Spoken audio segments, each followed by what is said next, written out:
Seconds.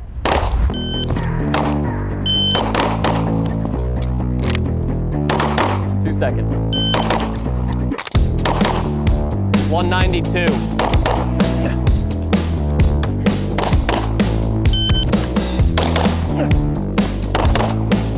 That's what I needed. I think that the speed of your shooting is dictated by the perfect marriage of two different, not competing, but complementary skills, and they are aggression and efficiency. In this video, we're going to be talking about how you can develop both, sometimes independently, sometimes where you're trying to strike a balance, especially as you're training for when the outcome matters. And then we're going to talk about how you can effectively train these and implement some of the stuff that you like into your own practice. Let's shoot some guns. We're gonna do everything from concealment today because that's what I wanna work on, and it's gonna be topical for a lot of you as well. So, of course, when we're talking about speed, especially in the context of self-defense, the first thing that comes up is speeding up your concealed carry draw, and for good reason. If you get the first good, effective shot, you're probably gonna be the one that comes out of there unscathed. So, let's load up. So I'm gonna perform two different draws in the ballpark of 1.5 seconds. One is going to be very aggressive, and the other is going to be incredibly efficient, but still slow. Let's show you that.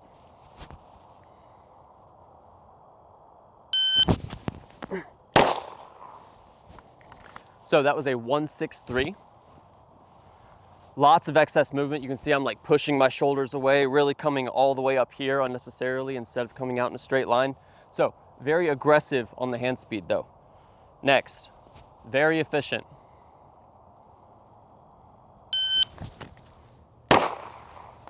.158. So those are almost identical times. Let's bridge both the aggression and the efficiency. That was a 106. So the hits are here, alphas, close Charlies.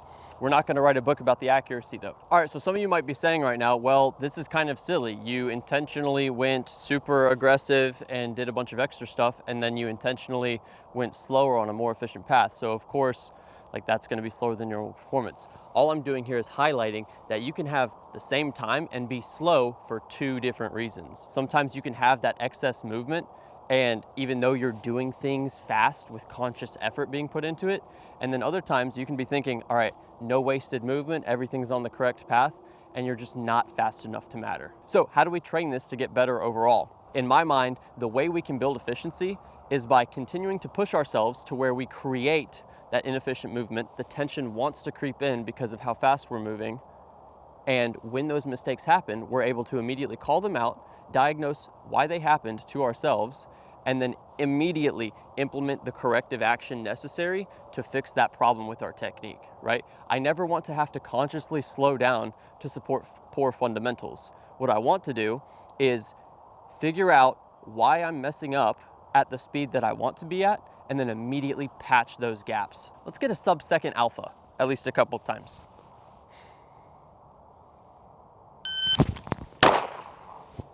So that was a 9.8.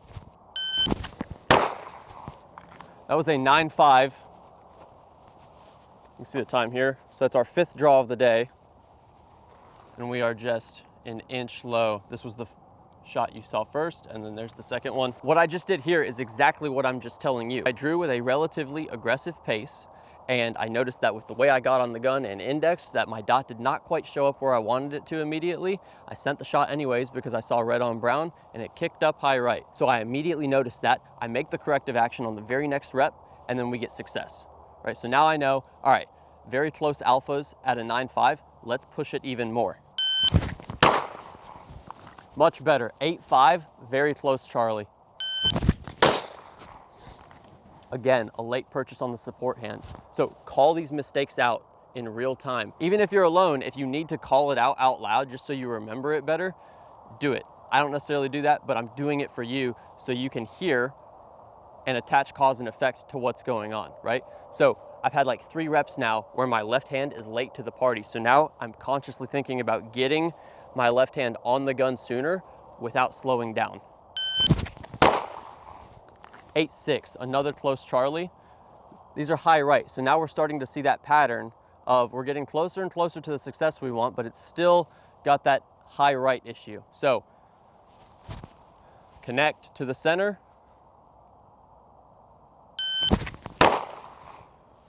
8.3. That's an alpha, but it's higher than I'd like it. Maybe it's a Charlie. It's right there on the line. There we go. 8.1. So we went 8.3 here up high, and then I immediately made the corrective action required. It was a little bit too much, so we can always bring it back to center, but we go 8.3 here. Again, I'm not slowing down. In fact, I got faster, and we have an 8.1 in the correct direction, just a little too much correction, right?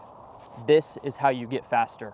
So we talked about draws. Now let's talk about one of the other popular non-shooting actions, which is reloading. I very rarely do draws and reloads this isolated in live fire because you can get so much value out of simply doing them in dry fire. But I'm using real ammo because I want you guys to be able to see the time moving forward in real time as we correct these mistakes. So if you want to make a 1R1 more productive, make it a 2R2. It's not twice the value, it is now exponentially more value because you're getting much better signal on how good your grip and your connection to the gun is before and after the reload. You can kind of get lucky just sending one shot and it's not gonna tell you as much as even 2 shots will. So we're gonna do 2, reload 2. Again, still from appendix.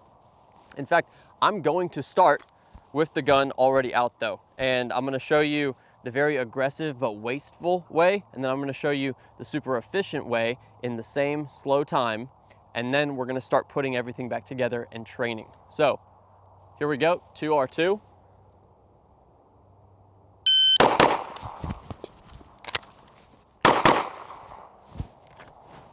That was a 341 for all 4 shots. So now here's our super efficient way.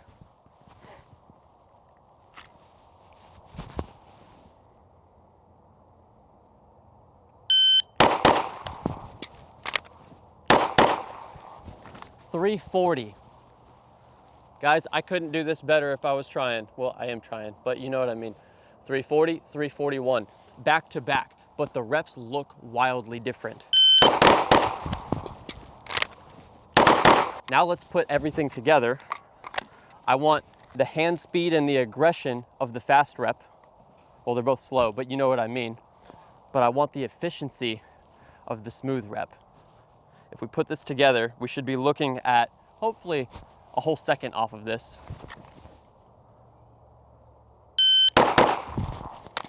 Ah! Stay in the fight. 685. I'm keeping that mistake in there because there's absolutely nothing wrong with making mistakes in training. In fact, it's even worse if all of your training is perfect because you clearly were not pushing yourself to the point where you're actually growing in your skills. So, nobody's perfect. Let's do this correctly though.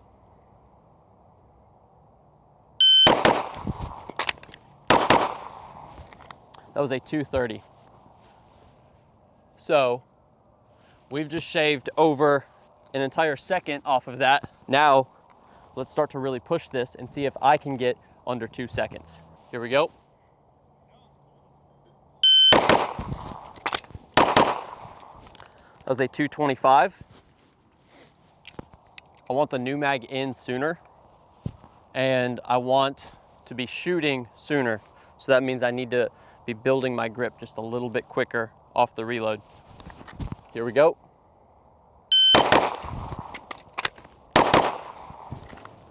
Missed it. I need to visually connect better with the mag well. That was a 247. So we're still pushing. That felt great. 213, 4 close alphas. I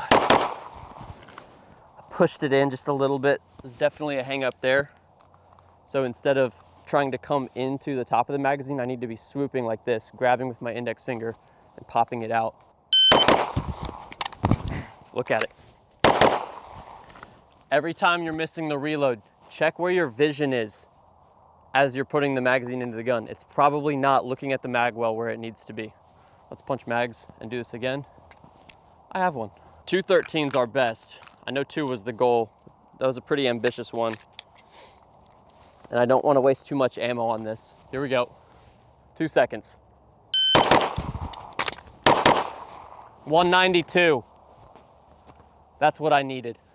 One of these 3 low hits right here was my third shot on that drill. I called it, honked it down, and it's because I did not get my grip on there soon enough. But look, this is why I'm saying you have to allow the hits to suffer a little bit, because when you start pushing speed this hard, the hits are going to suffer, and that's okay.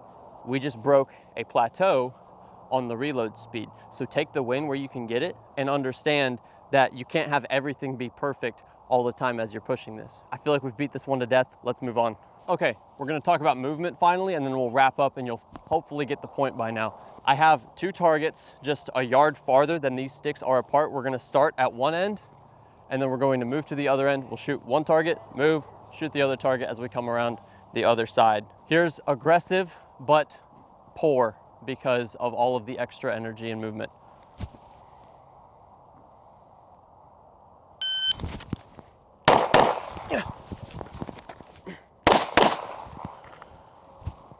All right, that was a 456. Now here is super efficient, but still slow.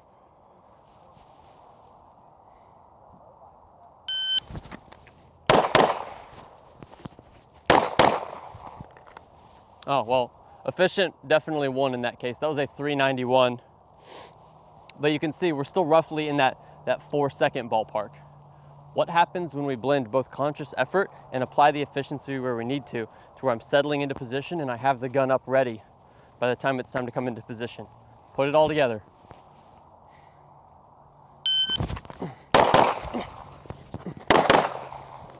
That was a 304.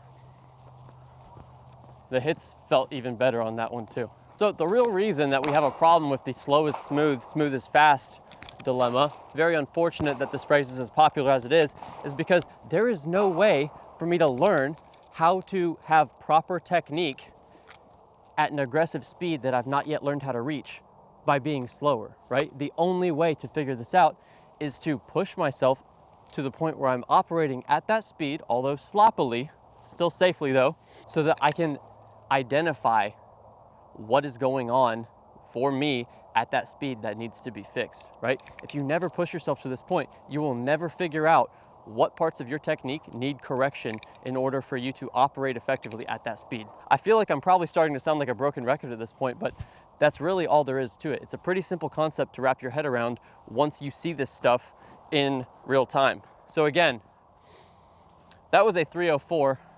Let's see if we can knock 10% off of this, which is very hard to do. As you get better, unfortunately, your potential gains get smaller and smaller, right? So where a new shooter might pick up entire seconds with a decent bit of coaching, a very good shooter, say like a USPSA Grandmaster, they're fighting for tenths, if not hundredths of a second on their reps because they've already developed to the point where they're very close to what a human being could potentially do with a handgun.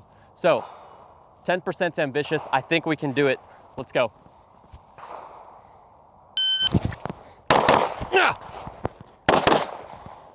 310. Very sloppy hits on the first target though. I need more confirmation there.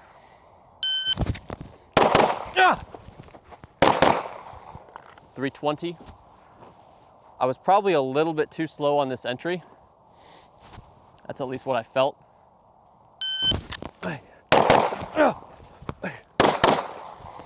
Very, very sloppy entry. I just stuck it and it threw me off just a little bit. Sank one shot off because of it. Not off the target, just low left. It was a 343. So we're still in that 3 territory. I really want to, at the very least, to get into the 2.9, 2.8 territory. So here we go.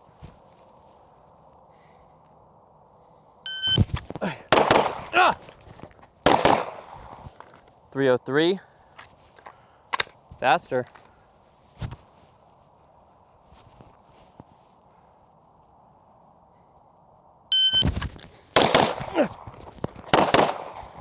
That's what I needed, 283. And the only reason I was able to do that is because I slowed down just at the right time, not too soon, not too late, and I had the gun up, ready to go. I thought I broke that stick when I broke that first shot because it was exactly right as I came past the stick. You can see there, 283. And the funny part is you will realize this in your own training as you start to push yourself. That fastest rep was not the rep where I felt like I had the worst hits. The speed and the accuracy can be loosely related at times, but they are not inherently married to each other. So don't go thinking just because you're going faster that all of a sudden the hits have to open up. That is not always the case. Heart rate's up. I'm gonna keep doing this. Beautiful full moon out there. Reap what you sow, train hard, get yourself a hat at bettermarksman.co. You can also sign up or host a class for 2026. The host will get a free slot. If you have a different approach that's worked very well for you to increase the speed of your shooting, let us know in the comments. Drop your favorite training tips for the newer shooters that are watching this video. And as always, thank you for watching, and I hope this video made you a better marksman.